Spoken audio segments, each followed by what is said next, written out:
প্রায় ১০ কোটি টাকা ব্যয়ে ভোলার সরকারি স্কুল মাঠের পাশে নির্মাণাধীন ইনডোর স্টেডিয়ামে ও সুইমিং পুলে ঢালাই দেওয়ার সময় ভেঙে পড়েছে। যুব ও ক্রীড়া মন্ত্রণালয়ের প্রকল্প বাস্তবায়নের অর্থায়নে ভোলা জেলাস্থ গজনবী স্টেডিয়ামের অধিকতর উন্নয়ন, ইনডোর স্টেডিয়াম এবং সুইমিং পুল নির্মাণ কাজের ঢালাই দেওয়া হয়। ভোলা সরকারি স্কুল মাঠের দক্ষিণ পাশে নির্মাণ কাজের ছাদ ঢালাই দেওয়ার সময় ভেঙে পড়েছে।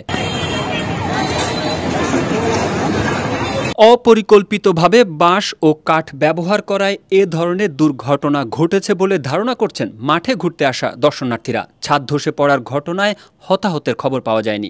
আমরা সবাই খাওয়া দাওয়া করি, মনে করি নিচে বইতে আসি, বইয়ে কথাবার্তি করতে আসি। এই অবস্থাটা আসছি তখন জম্বর করে হচ্ছে, আয়া দেই কোন এটা করে গেছে। গতকালকে 12 রানি ঢালাই শেষ হয়ে গেছে। যমুনা রেফ্রিজারেটর, খাবার ফ্রেশ তো লাইফ জম্পেশ। 12 রানি ঢালাই শেষ হয়েছে, অবশিষ্ট ছিল 4 রানি। ওই 4 রানি আজকে 12টায় ঢালাই শেষ হয়েছে। হ্যাঁ, শেষ হওয়ার পরে ইঞ্জিনিয়াররা চলে গেছে। চলে যাওয়ার পরে আমরা দুপুরে খাইয়া একটু রেস্ট নিতে হঠাৎ জুড়ে পড়ে 967.78 লক্ষ টাকা ব্যয়ে জাতীয় ক্রীড়া পরিষদের তত্ত্বাবধানে রাশেদুজ্জামান টোটাল ইঞ্জিনিয়ারিং এস.এ. খান ইনডোর স্টেডিয়াম এবং সুইমিং পুলের কাজটি তত্ত্বাবধান করছেন।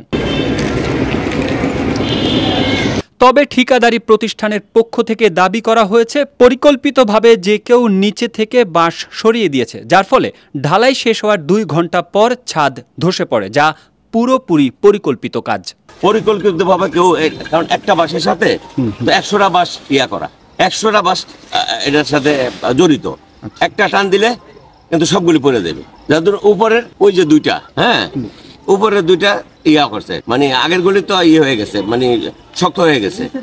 উপরেরটাই একটু ক্ষতিগ্রস্ত হয়েছে। আর যদি এটা নাশকতা না হয়তো তাহলে তো ঢালাই যে